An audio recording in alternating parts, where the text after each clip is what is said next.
The judge cleared his throat, and the entire courtroom went silent, in the kind of way that happens when everyone in a room simultaneously stops breathing. Claire Park sat at the defendant's table, with her hands folded in her lap, and her spine perfectly straight. And she looked like a woman who had already decided the outcome of this day before she walked through the door. Her attorney sat beside her, shuffling papers he didn't need to shuffle. Her mother-in-law, Han Suk, occupied the front row of the gallery with the particular stillness of someone who had been waiting a very long time for something and was now almost tasting it. Board members from Sung Jin Industries filled 3 rows behind her. Journalists with recorders, former friends who had chosen which side to stand on and were now standing on it publicly. The room was a theater, and everyone in it had paid for their seat, with their loyalty to a specific version of who Claire Park was. The judge opened the financial disclosure document, adjusted his glasses, read in a voice that carried no opinion whatsoever. Net worth. Pause. 0. The room detonated. Not all at once. It happened in a wave that started in the front row, where Han Suk's composed expression cracked down the middle like old porcelain, traveled backward through the board members who began turning to look at each other, reached the journalists who were already speaking into their recorders, and finally arrived at the back of the room where it became an undifferentiated roar of voices speaking over voices. Claire did not move. She sat in the center of that explosion, with her hands still folded and her spine still straight. And if a person had been watching her face very carefully, rather than watching the chaos around her, they might have noticed something that made no sense at all. She looked like someone who had just been told exactly what she had expected to be told. She looked, in the most impossible way, like she was winning. Min-Jun Sung sat 12 feet away from her at the opposing table, and he was staring at his wife, with an expression that his own attorney would later describe as a man discovering he had been reading a map upside down for the entirety of a very long journey. He had prepared himself for this day for 6 weeks. He had read every document his investigative team produced. He had met with 5 different forensic accountants. He had built what he believed was an airtight understanding of who Claire Park was and what she had done. The number 0 had not appeared anywhere in that understanding. And before anyone in that courtroom could learn how things had arrived at this precise and devastating moment, the story had to go back 7 years, back to the beginning of something that should never have been broken. But first, as Claire walked out of the courthouse into gray afternoon light, descending the wide stone steps with her attorney at her side, and cameras aimed at her face from every angle, a man stood across the plaza, in a charcoal overcoat.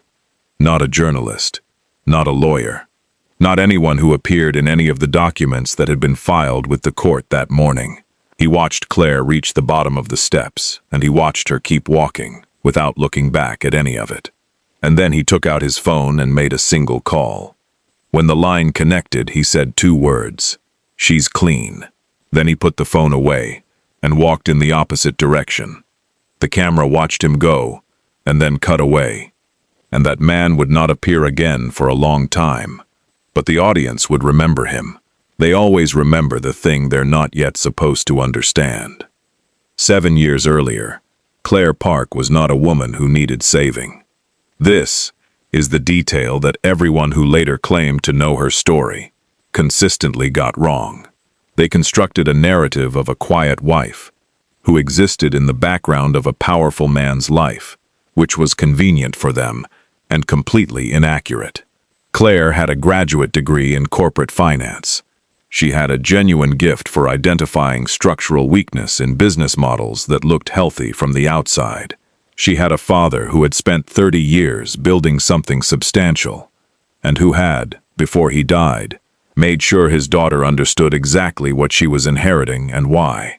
What Claire also had was a particular kind of love for Min-Jun Sung, not the breathless, untested kind, the kind that had survived 3 years of long distance, while he built his company from a single rented office in Gangnam, the kind that had absorbed his obsessiveness and his occasional arrogance, and his habit of making decisions at 2 in the morning, expecting everyone around him to immediately realign their understanding of the situation.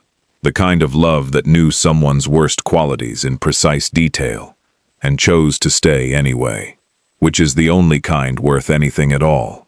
They had been married for 7 years when everything collapsed. In those 7 years, Min-Jun had built Sungjin Industries from a regional logistics operation into something that employed nearly 9,000 people across 4 countries. He was the kind of CEO that business publications loved to profile because his story had a clean, satisfying shape. Young man with nothing, brilliant mind, relentless work ethic, empire built from scratch. The profiles always mentioned his wife briefly, usually in the last paragraph, usually to note that she preferred to stay out of the spotlight. What the profiles did not know, because Claire had never told anyone, including Min-Jun, was that Sungjin Industries had died twice, and she had brought it back to life both times. The first time was in their 3rd year of marriage. A contract dispute with a Chinese partner had escalated into litigation that threatened to consume the company's operating capital entirely. Min-Jun had a solution that required bridge financing he couldn't access fast enough through conventional channels. He spent 2 weeks trying to solve the problem and began to look, for the first time in their marriage, genuinely frightened. Claire watched him for those 2 weeks. Then she called her father's attorney. Her inheritance included a portfolio of properties and financial instruments that her father had structured with considerable care. Liquidating a portion of it was not simple. It took 10 days, and the cooperation of 3 different financial institutions, and a level of discretion that cost money on its own. She moved the funds through a structure the attorney designed, presenting it as a private investor arrangement that bore no visible connection to Claire Park, wife of Min-Jun Sung. The bridge financing appeared. The litigation settled. Min-Jun celebrated with his board and attributed the survival of the company to a strategic relationship he had cultivated with an investor whose terms had been unexpectedly favorable. He was grateful to that investor. He mentioned him in a speech. Claire listened to the speech from the audience and said nothing. She had reasons for this that were not simple. If she had told him, she knew Min-Jun well enough to know that he would have felt the victory stolen from him. He needed to have saved his own company. She understood that about him, the way you understand weather patterns in a place you have lived long enough. And perhaps she was wrong to protect his pride over their honesty with each other. Perhaps that first silence planted something that would eventually cost them everything. She turned this question over many times in the years that followed, never arriving at an answer that fully satisfied her. The second time she saved the company was in their 6th year of marriage, and this time the threat was more sophisticated.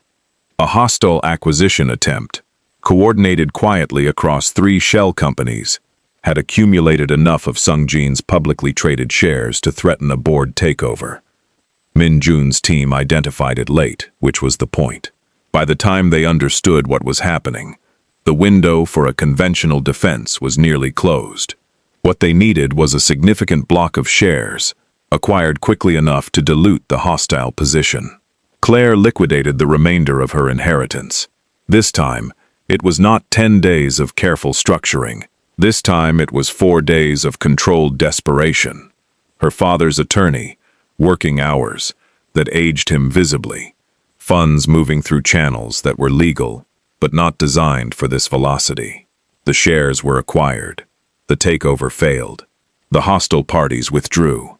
Min-Jun stood in front of his board and gave a speech about resilience that made 3 of the older members visibly emotional. Claire watched him from a distance this time. She did not tell him, and now she had no inheritance left. She had sold everything her father built to preserve everything her husband built, and Min-Jun Sung had no idea that the ground he was standing on was hers. The poison entered their marriage through a door Claire would spend years trying to identify. The company began losing money in the autumn of their 7th year, and not in the way that companies lose money through bad decisions or changing markets. It lost money in the specific, surgical way that suggests someone who understands the architecture well enough to remove load-bearing elements without triggering an immediate collapse. Contracts that should have closed evaporated in their final stages. 3 key operations managers resigned within the same 2-week period, citing personal reasons, and none of them could subsequently be reached.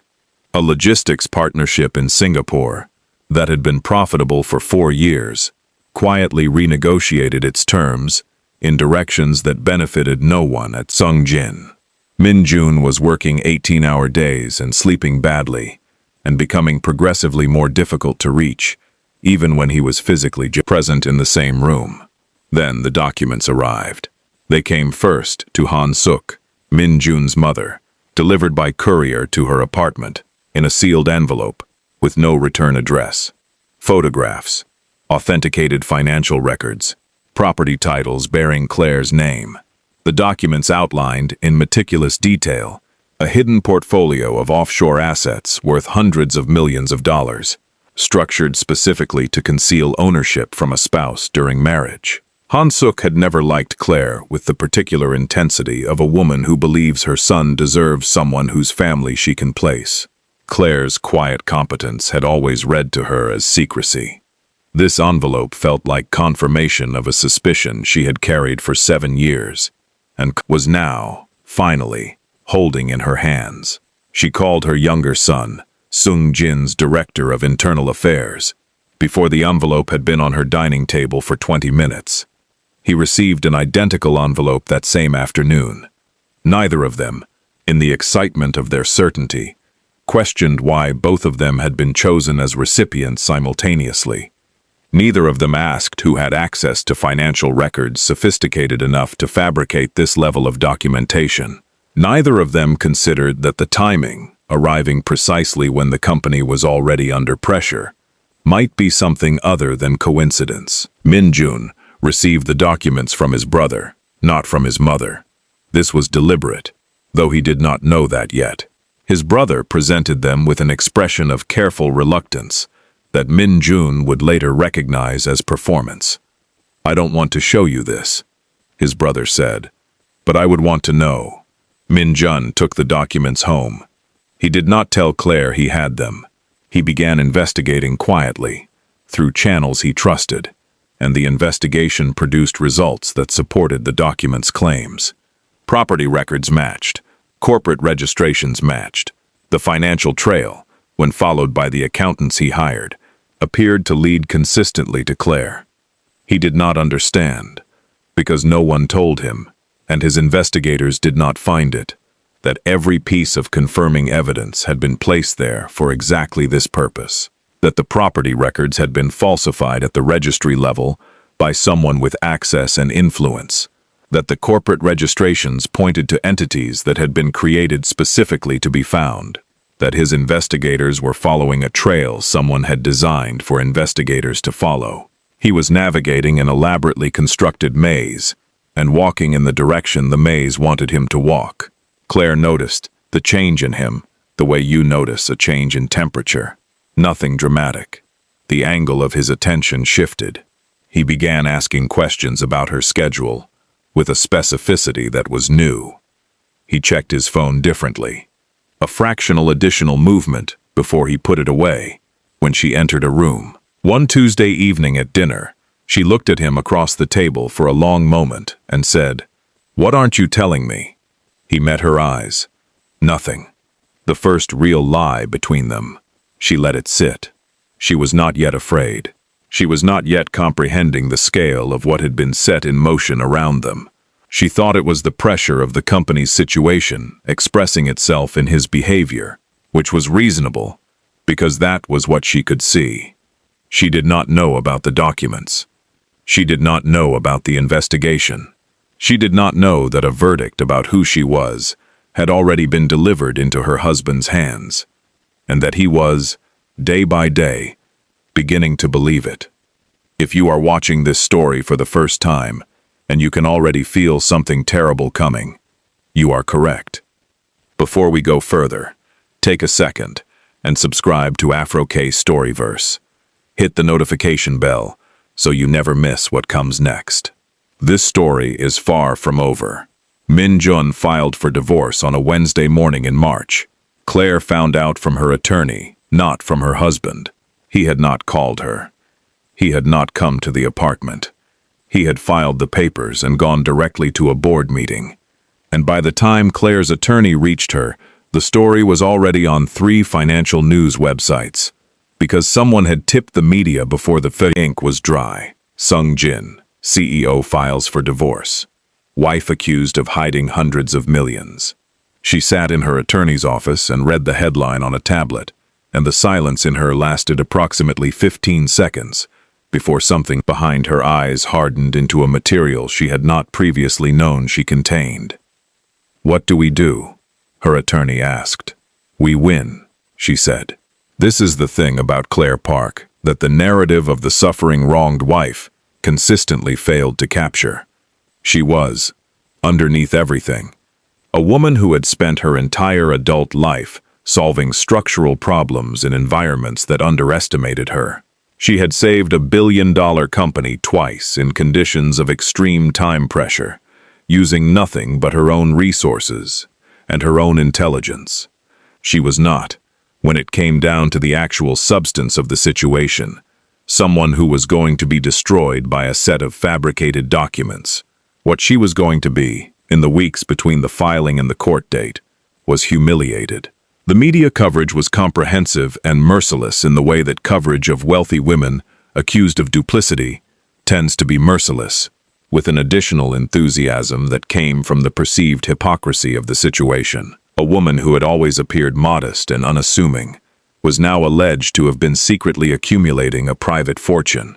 The story had everything a particular kind of audience finds satisfying: a powerful man deceived, a quiet wife revealed as something other than quiet. Friends who had sat at her dinner table called to express their support, and then went quiet. Former business colleagues who had sought her opinion on significant decisions suddenly did not return messages. A journalist wrote a profile titled "The Shadow Wife" that described Claire as a woman who understood from the beginning that power acquired invisibly is power that cannot be taken away, which was ironic, in a way that would only become apparent later. She went through those weeks in a state that she would later describe not as grief, but as a kind of cold clarity. She was losing her marriage and her reputation simultaneously. She understood this. She also understood that there was a truth underneath everything that had been fabricated on top of it, and that truth was documented in financial records that existed because her father's attorney had been, above everything else, meticulous. She was going to court with the actual numbers, and the actual numbers were going to say something that nobody in that room was prepared for. The courtroom on the day of the hearing was exactly the theater it was always going to be. Han-suk in the front row. The board members, the journalists, the former friends, everyone who had been handed a version of Claire Park and chosen to carry it. Min-Jun across the aisle with his legal team, looking like a man who had not slept adequately in 6 weeks, which was accurate. The judge read the financial disclosure. Net worth, 0. And then, after the room had its moment of disintegration, Claire's attorney rose and presented evidence that the room was entirely unprepared for. Claire Park had, across 2 separate transactions, separated by 3 years, liquidated the entirety of an inheritance that her father had spent 3 decades building. The first liquidation had occurred in the 3rd year of the marriage. The second had occurred in the 6th year. The financial records documented exactly, with the precision of someone who had anticipated exactly this kind of scrutiny, where every dollar had gone. Into Sung-Jin Industries. The first transaction had provided the bridge financing that saved the company from a litigation-driven capital crisis. The company records from that period showed an investor arrangement that, when cross-referenced with the figures Claire's attorney now presented, matched precisely. The anonymous investor that Min-Jun had thanked in a speech at his board meeting was his wife, The second transaction had funded the defensive share acquisition that defeated the hostile takeover attempt. The corporate entity through which the shares had been purchased, when traced by Claire's attorney through the same channels Min-Jun's investigators had accessed, led not to hidden offshore assets, but to a holding structure created by Claire's father's attorney for exactly this purpose. The board members in the gallery did not make noise when this information was presented. They went completely still in the specific way of people absorbing a recalibration of everything they thought they understood. Min-Jun sat at his table and looked at documents he was seeing for the first time. His company, 9,000 employees, 4 countries, the empire, the legacy, the speeches he had given about resilience and strategic genius, and the relentlessness of his vision, built on a foundation his wife had poured while he wasn't looking, and he had just divorced her for hiding money. Claire did not look at him while her attorney spoke. She looked at the judge. She looked at the back wall. She looked, briefly, at her hands. She did not give herself the experience of watching his face change as the truth arrived, because she was not sure she could hold herself together if she did. The divorce finalized while Min-Jun was still sitting at that table, processing what he had learned. He did not make a speech. He did not rise and speak her name. He did not cross the room. He sat with the documents in front of him, and the sound of the gavel, and the movement of people around him, and he was, for possibly the first time in his adult life, entirely unable to function. His attorney touched his arm. He stood. He walked out.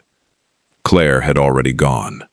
The woman who had been watching from the courthouse plaza was named CEO Yuna, and she had been standing there for 40 minutes before Claire emerged, which meant she had planned her position and her timing with the same attention to detail she applied to everything. She was the kind of beautiful that reads as effortless, until you understood how much architecture was underneath it. Composed, controlled, the kind of woman whose presence in a room creates a particular gravity, without any apparent effort on her part. She watched Claire descend the courthouse steps. She watched the cameras find Claire's face. She watched Claire keep walking, without looking back at any of it. Then she took out her phone. "It's done," she said. "Move to phase 2. She put the phone away, smiled at nothing in particular, and walked away in the opposite direction from Claire. 3 weeks later, she would appear at Min-Jun's side at a charity event, and photographs of them together would circulate through the same media channels that had covered the divorce. The caption on the most widely shared image would describe her as the CEO's new companion, which was one of the more precisely misleading phrases produced by that particular news cycle. What the caption did not say was that CEO Yuna had known Min-Jun's social circle for 4 years, that she had been introduced to that circle by a man Min-Jun trusted more than almost anyone on earth, that she had spent those 4 years building the access and the relationships and the structural knowledge of Sungjin Industries that she would need, that the hostile takeover attempt in year 6 of the marriage, the one Claire had used her remaining inheritance to defeat, had not been orchestrated by anonymous corporate raiders. It had been a test. Yuna needed to know how much Claire was willing to spend to protect the company. She needed to know if there was more money where that came from, or if she had emptied herself completely. The answer, when it came through channels she had inside Sungjin's financial team, confirmed what she suspected. Claire had spent everything. She was, going forward, financially naked, which meant the fabricated documents would work, which meant the marriage could be dismantled, which meant Min-Jun would be available, and Min-Jun, grief-damaged and humiliated, and working punishing hours to rebuild his company's momentum, was exactly the kind of man who would reach for the stabilizing presence of someone steady and understanding. And there. Phase 2 was CEO Yuna making herself irreplaceable. She was very good at it. Claire found out she was pregnant on a Tuesday morning, 3 weeks after the divorce finalized. She sat with the information in her bathroom for a very long time before she moved. Then she sat with it in her kitchen for another hour. Then she called her attorney and asked a question that had nothing to do with legal strategy. "If I tell him," she said, "what happens to the child?" Her attorney was quiet for a moment. "That depends on a lot of things." "I know," Claire said. That wasn't really a question. She spent 2 days in a state of suspended decision, moving through her apartment and her routines and the ordinary mechanics of her day, while the actual substance of her life sat waiting for her to look at it directly. On the 3rd day, she made a decision. She would tell him. Whatever had been destroyed between them, whatever he had believed about her, whatever she had lost in that courtroom, he deserved to know this. There was a child coming, and that child was going to have a father who knew about it from the beginning, because that was what Claire had decided. And Claire, when she had decided something, tended to mean it. She went to his building on a Thursday afternoon. She had not called ahead. She did not want the call ahead to give him a reason to not be available. She was going to walk into the lobby and take the elevator to his floor and tell him. She got as far as the lobby. She saw him in the atrium, walking through the space that connected the main elevator bank to the executive floor entrance. He was not alone. The woman beside him was Yuna, and Claire recognized her from the photographs that had been circulating for the past 3 weeks. But photographs had not shown this. Photographs had not shown the specific way his hand rested at the small of her back, the particular ease of it, the absence of self-consciousness that belongs exclusively to familiarity. This was not a new relationship. This was a relationship that had been running alongside her marriage. For how long? She stood in the lobby for approximately 10 seconds. Then she turned around and walked out. She did not go back to her apartment.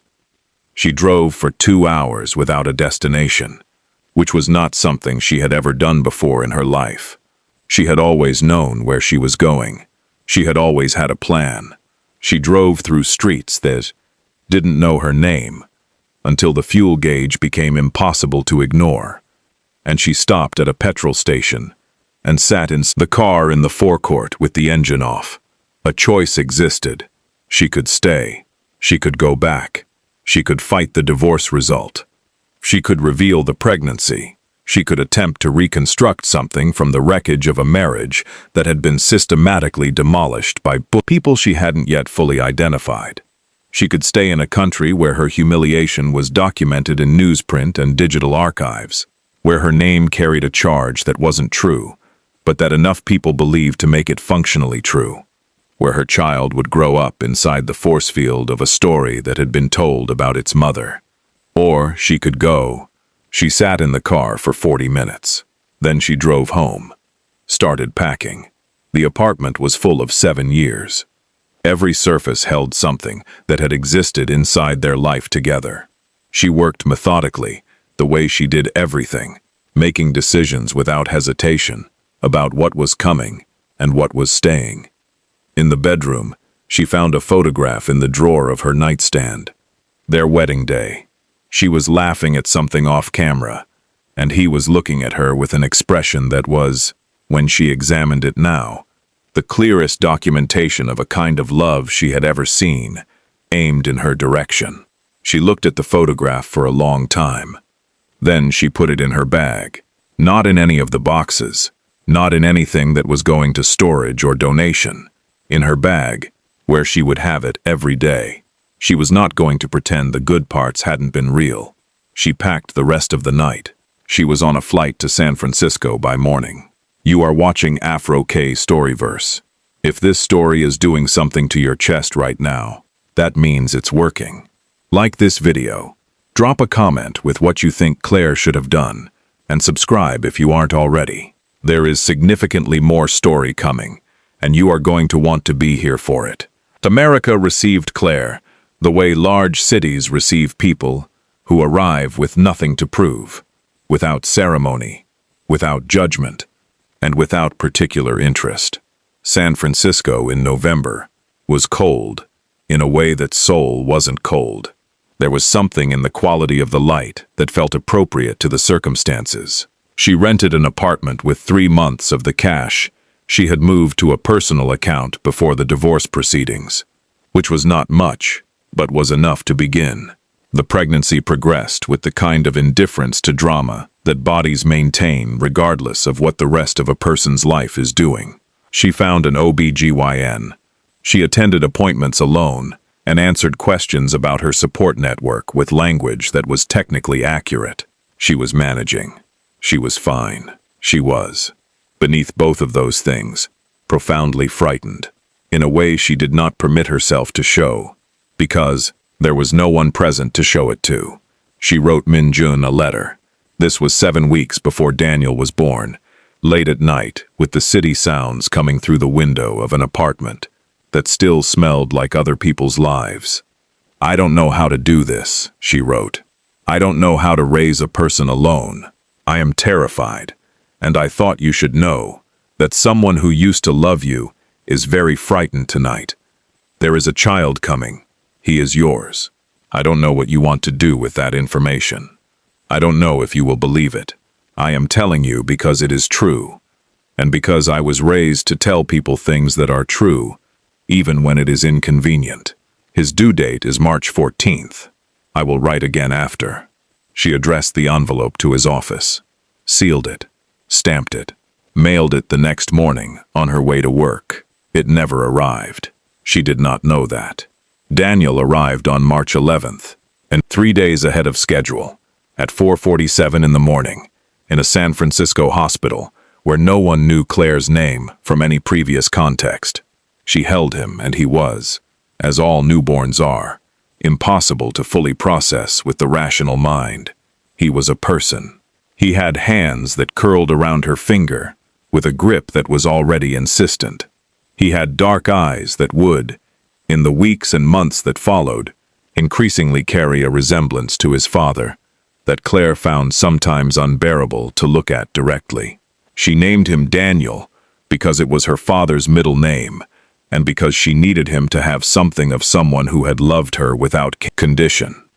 She wrote the second letter when he was 3 days old, a short one, describing his weight and his grip, and the particular way he frowned when the light changed. She mailed it to Min-Jun's office. It also did not arrive. She didn't know that either. She kept writing. The first year was the hardest, and she survived it through the application of everything she knew about structural problems. She was, in this configuration, the load-bearing wall and the entire foundation simultaneously. Daniel needed her alive and functional and earning money. Those were the parameters of the problem. She solved it, the way she solved everything, by identifying what was necessary and doing it without waiting to feel ready. She took consulting work, initially, using her finance background for small companies that couldn't afford the firms she could have worked for. She was good at it, in the specific way that people who understand systems from the inside, rather than from textbooks, tend to be good at things. She identified one client's structural weakness in a market positioning strategy during her 3rd week of engagement, and saved them a loss that would have cascaded catastrophically. And the CEO of that company told 2 other CEOs, and within 8 months, she had more work than she could individually manage. She hired 1 person, then 3, then 12. Daniel grew up in the periphery of a company being constructed around him. He was, from very early, a child who observed rather than demanded. He watched his mother work with the focused attention of someone who understands that something important is happening without yet having the vocabulary for what it is. When he was 2 years old, he pointed at the photograph on the bedroom wall, the wedding day photograph. Claire, in the act of laughing. The man beside her, looking at her. "Who?" Daniel said. It was more gesture than word. Claire looked at the photograph for a moment. "Someone who used to be very important," she said. Then she went back to whatever she had been doing. She mailed the 14th letter on Daniel's 2nd birthday. "He has your hands," she wrote. "I don't know why I'm telling you that. Maybe because I have no one else to tell." It did not arrive. The letters continued, monthly, then every 6 weeks. Then whenever something happened that she found herself wanting to tell him, She was not, she told herself, maintaining hope. She was maintaining honesty. She had decided to tell him things, and she was telling him things, and what he did with the information was outside her ability to control. What she did not know, what she could not know from San Francisco in those years, was that not a single one of her letters had reached Min-Jun Sung. Every letter she sent to his office address was being intercepted at the point of delivery by an arrangement that cost a modest amount of money monthly, and that had been in place since before Daniel was born. Every letter was opened, read, and copied before being destroyed. The copies went to CEO Yuna. Yuna read each letter with the same careful attention she brought to financial documents. She was tracking a variable. She needed to understand if Claire was going to become a problem. And the letters were her window into Claire's state of mind over time. She read the 14th letter on a Tuesday morning, with Daniel's photograph on her screen. She had received photographs through the same arrangement. The company in San Francisco filed regular paperwork, and her source within the filing systems was reliable. She had photographs of Daniel from his birth onward. She studied the photograph of Daniel on his 2nd birthday. Then she closed the file and sent a message to a number that appeared nowhere in her phone, under any saved contact. Continue current arrangement. She is stable. In Seoul, Min-Jun Sung's company was stabilizing. The relationship with Yuna had moved in the direction that Yuna had planned from the beginning. She was present at company events. She was introduced to the board. She had opinions about business strategy that she shared in careful amounts, never too much, always calibrated to the specific appetite of the room. The board members who met her found her impressive. His mother, initially cautious, came around when Yuna began the work of being exactly what Han-suk had always wanted in a daughter-in-law: attentive, appropriately deferential, from the right kind of family. Min-Jun was, if not happy, then at least moving. He was functioning. He was rebuilding the company's momentum. He was not thinking about Claire every day, the way he had in the first months after the divorce. He was not thinking about why he had never heard from her. He had told himself a story about that. She had moved on. She was building something else, somewhere. The Claire who had allegedly hidden a fortune had other resources, other plans, other directions. The silence was consistent with that version of who she was. He had needed the silence to be consistent with that version, because the alternative was something he could not look at. Yuna vanished on a Wednesday morning in October, 4 years after the divorce. Not metaphorically, not gradually. She was present at dinner on Tuesday, and by Wednesday morning her phone went directly to a number that no longer existed. Her apartment contained furniture and clothes, but no documents, no devices, no personal items of the kind that reveal where someone intends to be, and the access credentials she had for 3 of Sung-jin's subsidiary accounts had been used between midnight and 4 in the morning to initiate transfers totaling an amount that Min-Jun's CFO, when he reached the office at 8 and found what had happened, described as catastrophic, in a voice that meant the word literally. She was also gone from the corporate server that contained 7 years of Sung-jin's proprietary research. Not the data. The data was still there. What was gone was a copied archive that she had been building, incrementally, over 4 years, through access credentials provided by sources inside the company she had cultivated long before Min-Jun ever knew her name. The scandal was comprehensive. The media that had covered the divorce with such enthusiasm now had an equally compelling new narrative. CEO destroyed his marriage, based on fabricated evidence, then allowed the fabricator to access his company from the inside for 4 years, resulting in the loss of hundreds of millions. The through line that journalists identified within hours of the story breaking was not kind to Min-Jun. He had been wrong about his wife. He had been wrong about his fiancée. He had been wrong, it seemed, about most of the things that mattered. He sat in his office at midnight on the Wednesday that Yuna disappeared, in a room that he had once considered the center of everything he had built, and he looked at the city through the floor-to-ceiling glass, and he said aloud, To no one. How did I not see any of this? The question did not produce an answer, but the investigation that his new legal team launched in the following weeks did. What the investigation found was an architecture, not a scheme, not an impulsive act, an architecture. Something that had been designed with load-bearing elements and structural redundancies and long timelines.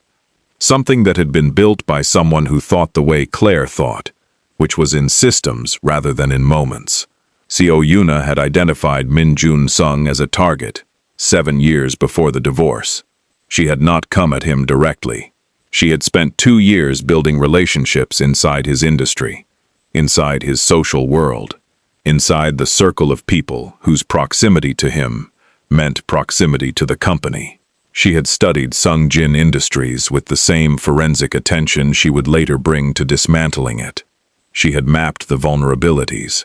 She had identified the people whose loyalty had price tags, and she had established what those prices were. The false financial documents framing Claire had been created using confidential data from inside Sungjin's own legal team. The data had been provided by a source who had been on Yuna's arrangement for 3 years, before the documents were fabricated.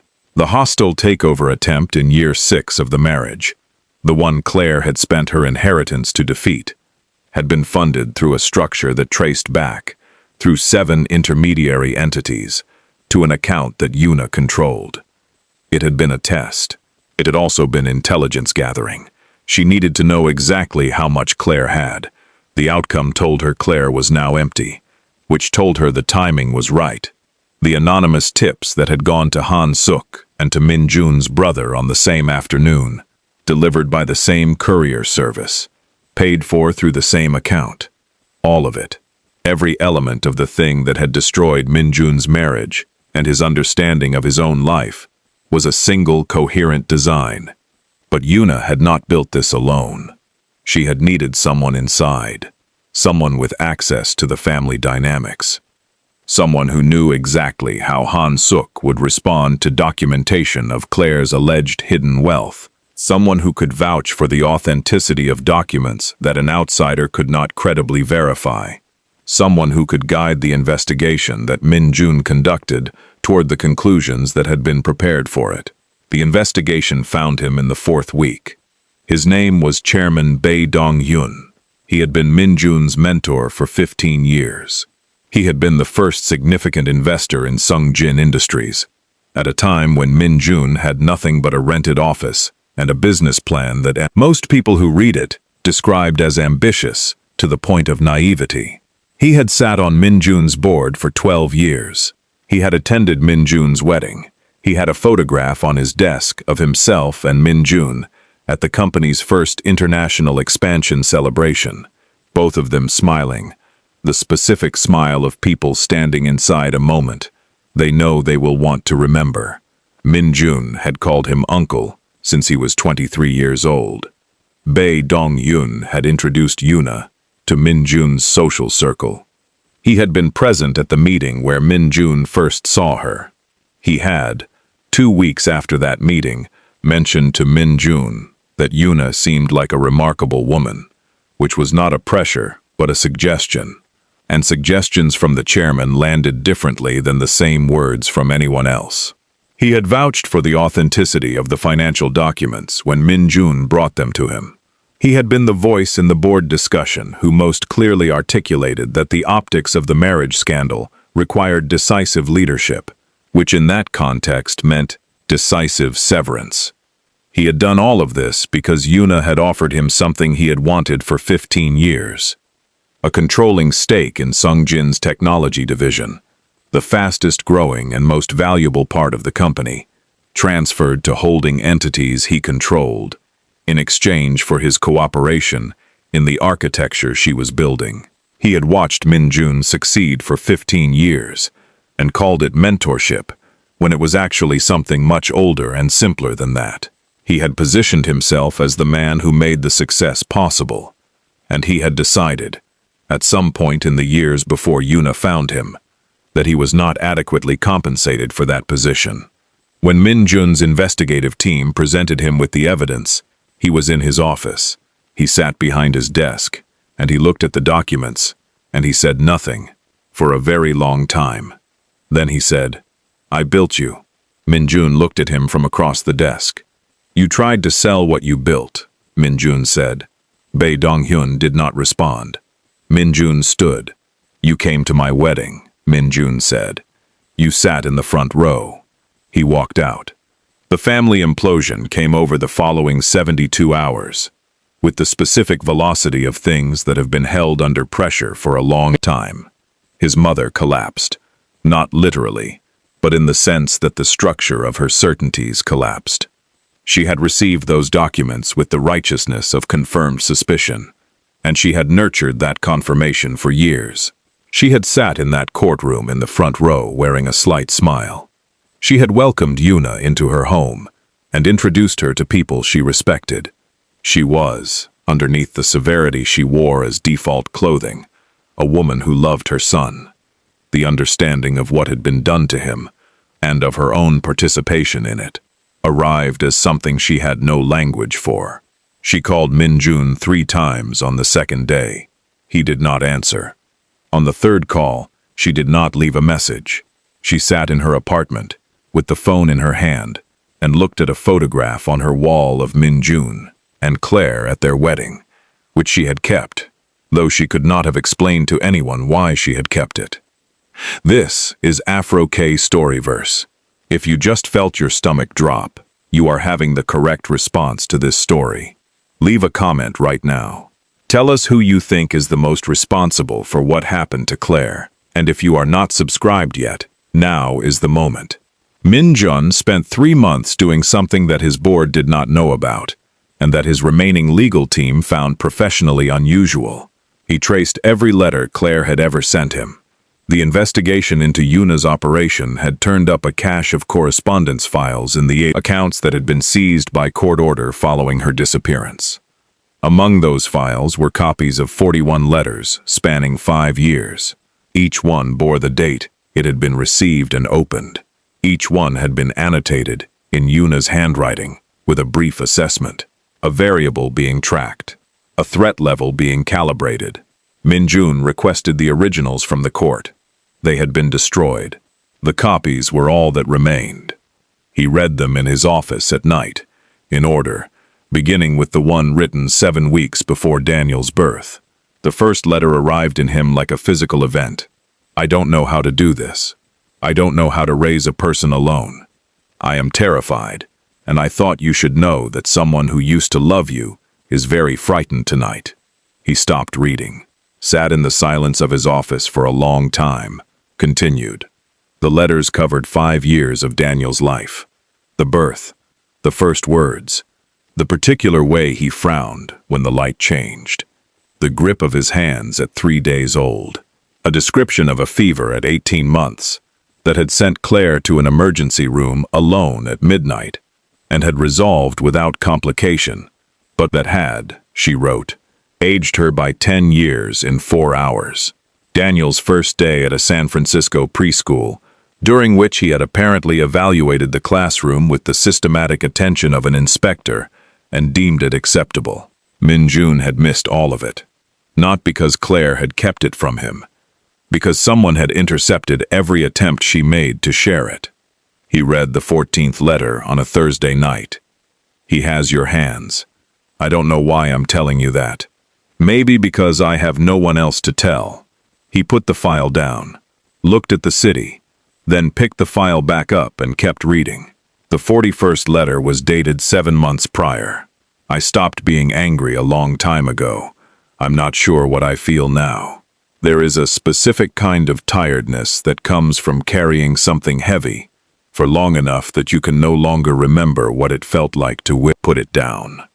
I think I am tired in that way." Daniel asked about his father today. He is 5 years old, and he has run out of patience for the absence, and I don't blame him. I told him his father was a good man, who didn't know where to find us. I don't know if that's a lie or not. I haven't decided yet, but I needed to say something that would allow him to sleep. Min-Jun closed the folder, did not speak. sat in his office until the sky outside the floor-to-ceiling glass began to change color. 5 years after the divorce, the International Business Summit in Seoul had a new name on its opening panel: Claire Park. Not the Claire Park who had walked out of a courthouse into cameras and questions and a carefully curated narrative of duplicity and concealment. A different Claire Park, though she carried the same name, because she had decided, at some point in San Francisco, that she was not going to allow anyone to make her name feel like something to put down. The company she had built, CPG Advisors, had become in 5 years what her father's attorney, when she had called to tell him, described as improbable. It had 43 employees. It had worked with 11 companies who were now household names in their respective industries. It had, in the previous fiscal year, turned revenue that placed it among the fastest-growing independent advisory firms in its category. She was introduced at the summit by her industry record, not by her personal history, because in the world she had built her industry record was what preceded her. She stood at the podium, and she was, to anyone who had known her 7 years ago, recognizable. She was also, to anyone paying close attention, entirely different. She had arrived at the podium the way people arrive at things after they have walked a very long road, carrying very heavy things, and have set most of those things down. She gave her remarks. Somewhere in the audience, a person who remembered her name from the divorce coverage leaned to the person beside them. "Is that really?" "Yes," the other person said, before the question was finished. Min-Jun was in the room. He had known she was going to be on the panel. Her name had been listed on the summit materials for weeks. He had read her name on the materials, and he had sat with that information for 3 days before he decided to attend. He had not decided to attend because he knew what he was going to say to her. He had decided to attend because not attending would have been a kind of cowardice that he was no longer willing to perform. He saw her before she saw him, which he had not expected. He was in the 3rd row, and she was at the podium, and the lighting was the kind that makes the person at the front aware of an audience in aggregate rather than in particular faces. He watched her give her remarks. He watched the audience respond to her. He watched her field questions with the same precision he remembered from 7 years ago. That specific quality of her attention that always made the person she was answering feel that she had considered their question more seriously than they had. Then, before the panel concluded, he did something that surprised himself. He got up quietly and left the room. He went to the nearest bathroom, ran cold water over his hands, stood at the mirror. He was not avoiding her. He was not losing his nerve. He was doing something he had not done adequately or at all 7 years ago, which was taking a moment before acting to understand what he was about to walk into and what he was willing to accept as an outcome. If she did not want to speak to him, he would accept that. If she wanted to speak to him, and the conversation ended in a way that did not give him what he wanted, he would accept that. If she never wanted to be in the same room with him again, he would accept that. He was going to accept whatever she decided, because he had spent 4 years understanding that the opposite of acceptance was what had destroyed everything in the first place. He dried his hands, went back out. He found them in the hotel lobby that evening, by the kind of coincidence that is indistinguishable from fate. Daniel was 5 years old and currently in an adversarial relationship with a vending machine near the hotel reception desk. He was approaching the situation with the systematic determination of someone who considers defeat a temporary condition requiring strategic reassessment rather than acceptance. Claire was standing 2 meters away, watching this, with an expression that was approximately half exasperation and half something that looked like the specific adoration that exists between parents and children, who are exhausting. Min-Jun walked through the lobby, stopped. The resemblance was not subtle. It was the kind of resemblance that doesn't require a second look, because the first look already contains the entire understanding. He did not move toward the child. He looked at Claire. She had already seen him. The lobby contained, in that moment, approximately 30 other people and the ambient sound of a hotel in the early evening, and none of it was present for either of them. They were standing 12 feet apart, and there was 5 years between them, and 41 letters, and a child who was currently accusing a vending machine of structural failure. "It took my money," Daniel announced to the room at large. "This machine is broken, and someone should fix it." Min-Jun, before he could organize a thought into a decision, said, "Try pressing B7, and then the coin return button at the same time." Daniel turned and assessed him with the focused evaluation of a 5-year-old who takes new information seriously. He turned back to the machine, pressed B7, pressed coin return. The machine dispensed. Daniel retrieved his item and turned to examine Min-Jun with renewed interest. "How did you know that?" "I've had problems with that exact machine," Min-Jun said. Daniel processed this as qualifying information. "Okay," he said, and returned to his snack. Claire was still looking at Min-Jun. He was still looking at Claire. Neither of them had moved. They found a corner of the hotel lobby where the ambient noise provided privacy without requiring a different location, and they sat across from each other in chairs that were designed for casual conversation, and were being used for something that was neither casual nor, in this moment, conversation. Min-Jun spoke first. "I need to tell you something, before anything else." Claire waited. "I found the letters." Something moved through Claire's expression that did not have a name. "Yuna's accounts," he said. "They were seized as part of the fraud proceedings. There were copies of everything you sent. 41 letters over 5 years. Claire was very still. "She intercepted all of them," he said. "Every single one. They were never delivered. I never knew." The silence between them was a different quality than the silences they had sat in during the marriage. Those silences had been comfortable, the silences of people who have learned to exist alongside each other without requiring constant noise. This silence was something being held. "You read them," Claire said. "Not a question. All of them." Pause. Multiple times. Claire looked at her hands. "Letter 41, he said quietly. "You told him I was a good man who didn't know where to find you." "I wasn't sure if it was true," she said. "I know." He paused. "But you told him that anyway, because he needed to sleep." She looked up. He said, "I'm sorry. I know that word doesn't do what it needs to do. I know there isn't a word for it. But I need to say it because I've been unable to say anything to you for 5 years, and I'm saying it now. I'm sorry for all of it. For believing something I should have questioned. For signing those papers without coming to you first. For every version of that day that I could have chosen differently, and didn't." Claire let the apology sit between them, without immediately responding, which was not coldness. It was the behavior of someone who has learned not to respond to significant things too quickly. Then she said, "I was angry for a long time, not the loud kind, the kind that settles into the structure of your life and becomes load-bearing. I built things with it. The company, partly. The distance, definitely." She looked at him. "I'm not angry anymore. I worked out that carrying it was costing me more than it was costing anyone else. Does that mean—" "It means I'm not angry," she said clearly. "What else it means is something I don't know yet." He nodded. This was the right answer.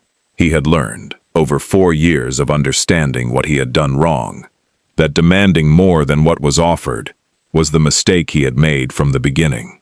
"He should know," Min-Jun said. "Daniel. He should know who I am, if you're willing. He asked about you 7 months ago," she said. "He's going to ask again. What will you tell him?" Claire was quiet for a moment. "That will depend on what there is to tell."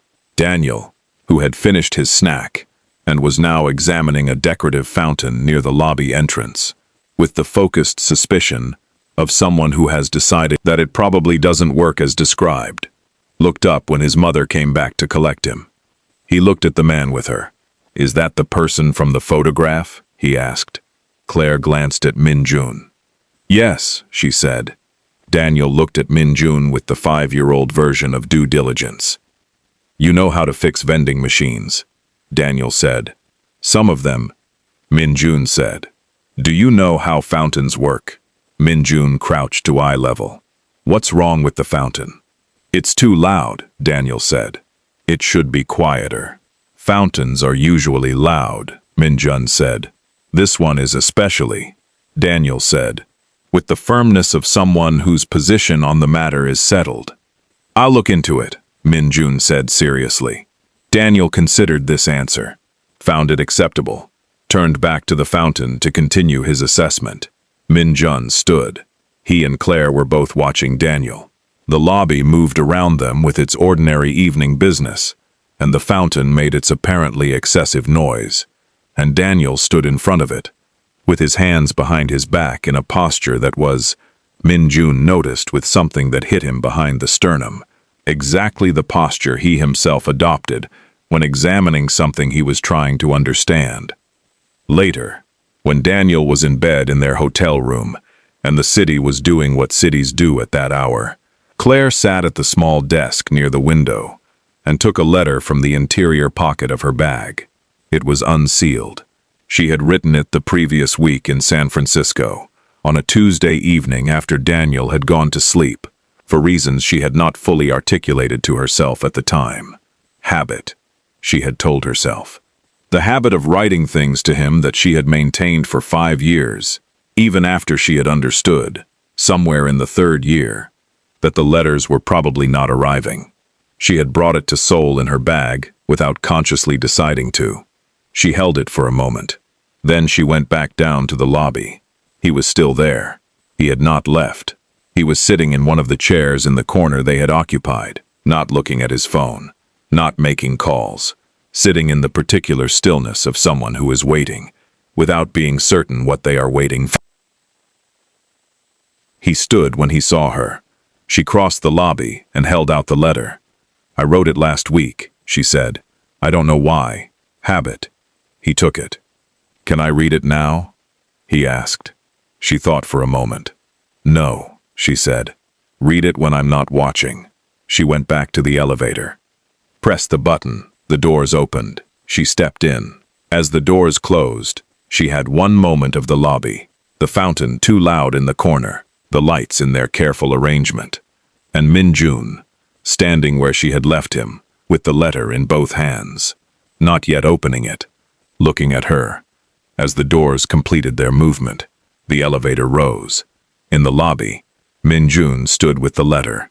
He held it for a long time without opening it. The lobby moved around him. The fountain made its noise. The night staff moved through their routines. The city continued outside the glass, in its indifferent and magnificent way. He held the letter the way you hold something you know is going to change the measurement of a moment. He was not going to open it here. He was going to take it somewhere quiet, and he was going to sit with it, and he was going to read it alone, as she had asked. And whatever it said he was going to carry carefully. He walked toward the exit, the letter in both hands. 5 years of silence had been returned to him in 41 copies. The 42nd had just been handed to him in person, across a lobby, by a woman who had kept writing even when she believed no one was receiving. That was who Claire Park was. That was who she had always been. He just hadn't understood it in time. The months that followed were not a reconciliation in the clean, complete sense that stories sometimes offer when they want to give an audience what it wants, rather than what is true. They were something more complicated, and for that reason, more real. Min-Jun came to San Francisco. He came 3 times in 4 months, and each visit had a shape negotiated in advance between him and Claire, with a care that reflected everything both of them had learned about what happened when assumptions went unexamined. He stayed in a hotel 10 minutes from her apartment. He did not arrive assuming access. Daniel's adjustment to his existence was not instantaneous, because Daniel was a 5-year-old person, with his own emotional architecture, and not a narrative device. He was cautious, in the way that children who have grown up with one parent can be cautious about new presences. He was also, Min-Jun discovered, fundamentally curious about everything in his visual field, and Min-Jun turned out to have a working knowledge of vending machines, elevators, parking structures, and the internal logic of traffic signals that proved consistently useful in sustaining Daniel's interest. They fixed things together. Small things. The loose hinge on a cabinet in Claire's apartment. A bicycle chain. A model that Daniel had assembled incorrectly, and which, when Min-Jun pointed out the error with the care of someone very aware of not overstepping, Daniel decided to reassemble rather than argue about, which told Min-Jun something important about the boy. Claire watched these interactions from a calibrated distance. She was not cold. She was not punishing him with distance. She was doing what she had always done with structural problems, which was watching carefully before making any decision about the load-bearing elements. Min-Jun did not push. He understood, in a way he had not understood 7 years ago, that patience was not the same as passivity. He was building something with every visit and every careful conversation and every afternoon in a San Francisco park where Daniel explained the canned, structural deficiencies of playground equipment to anyone who would listen. He was building the slow, unsexy, non-dramatic thing that is the only foundation that lasts. There was an afternoon in the 5th month, a Sunday in February, when Claire came home from an errand to find Min-Jun and Daniel asleep on the living room floor beside an incomplete puzzle that was apparently too ambitious for a single afternoon. Daniel was deeply asleep in the uninhibited way of children. Min-Jun was at some intermediate stage between sleep and waking, just conscious enough to register when she walked in. He looked at her. She looked at the floor, at Daniel, at the unfinished puzzle, at the afternoon light coming through the window of her San Francisco apartment that smelled, now, a little different than it had last year. She sat down on the couch. She did not tell him to leave. She got a book from the coffee table and she read, in the quiet, while the afternoon went about its business outside, and the puzzle sat unfinished on the floor between them, and Daniel slept with his characteristic indifference to ambiguity. It was not a resolution. It was something better. It was an ordinary afternoon. The 42nd letter. He read it in his hotel room in Seoul, on the night after she had handed it to him, with the city outside, and the stillness of a room that had been designed for temporary occupation. Sitting on the edge of the bed with the letter in both hands.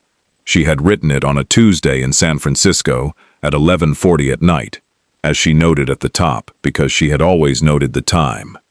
A habit from her father, who had believed that time was the most honest thing you could attach to a document. "I'm writing this without knowing if I'll send it," she had written. "I've been writing to you for 5 years, without knowing if you were reading them. So I suppose this is consistent with my established approach to correspondence with you, which is to proceed without confirmation. Daniel asked about you again today. He is more specific about it now than he was at 2 or 3. At 2, he pointed at photographs and asked one-word questions. At 5, he asks why you don't live with us, which is a harder question. I told him that sometimes people make very large mistakes, and that fixing very large mistakes takes longer than fixing small ones. He told me that when he breaks something, he fixes it right away. I told him that was a good approach. I have been trying to figure out what I feel for a long time now. About what happened. About you. I have worked out that anger is a structure you build to keep something out, and that the thing it is actually keeping out is not the thing you think it is. I thought I was keeping out more pain. I think I was keeping out the memory of what was good, because if you let yourself remember what was good, it makes the loss more specific, and more specific losses are harder to carry than general ones. I remember specific things. You asked me before every significant decision, and you listened to the answer, not as a performance of listening. Actually, you also had an arrogance about your own instincts that drove me completely insane, which is honest. I don't know what happens next. I am going to Seoul for the summit. I know you might be there. I know that I am, apparently, still writing you letters. I know that Daniel deserves a father who knows him, and I know that what he deserves is more important than whatever I feel about the situation. I know that you were not only the person who signed those divorce papers. I know that you were also the person who asked me before every major decision. I know that both of those are true, and that deciding which one defines you is something I haven't finished yet. I don't know if this counts as forgiveness. I don't think I need to resolve that right now. What I know is that I am tired of the structure I built, and I have been quietly taking it apart for a while now. I'll be at the summit. If you're there, I suppose we'll see what we are now. You were a good man who made a catastrophic mistake. I've decided that's the version I told Daniel. I think I believe it. Claire. Min-Jun sat with the letter for a long time after he finished reading it. Then he did something he had not done with any regularity since before the divorce. He took out paper. He wrote back. He wrote 3 drafts before he had something that felt honest rather than performed. The final draft was not long. It did not contain legal language or formal apology, or the vocabulary of resolutions and second chances. It said, "You were right about the instincts. They were arrogant. You were almost always right before I was. I think I knew that, and I called it your gift, without examining what it meant about my own limitations. I have been reading and rereading letter 14 for 4 months. He has my hands. I think about that on the mornings, when it's difficult to understand what I'm building toward. It helps. I don't know how to explain that adequately. I will be at the summit. If you want to find me, I'll be in whatever row is close enough to hear you properly when you speak, and far enough back that you won't feel observed. I'm not going to ask for something specific. I'm going to do something I should have done 7 years ago, which is let you determine what's possible, and then work inside those parameters without pushing the boundaries of them. I bought a book about fountains. I understand them better now. Daniel was right, that they're usually louder than they need to be. Min-Jun. He addressed the envelope. It was, he noted, the first letter he had ever sent her. He left it at the hotel front desk for delivery. The city of San Francisco received it on a Thursday. Claire was at her office when it arrived. Her assistant put it on her desk without comment, because Claire received a significant volume of correspondence, and it was not the assistant's job to evaluate the return addresses. Claire picked it up after a meeting. Read the return address. Sat down. Opened it. Read it again. Sat for a while. Then she opened her drawer and took out paper. She wrote, "He will want to know about the book. Bring it when you come." She mailed it that afternoon, from a San Francisco postbox, into a mail system that would carry it forward without interference, across a distance that was no longer 5 years, but was still significant, toward a man who was, slowly and without guarantees, learning to be the person she had needed him to be before the catastrophe began. The letter would arrive. This time, it would arrive. This has been Afro K Storyverse.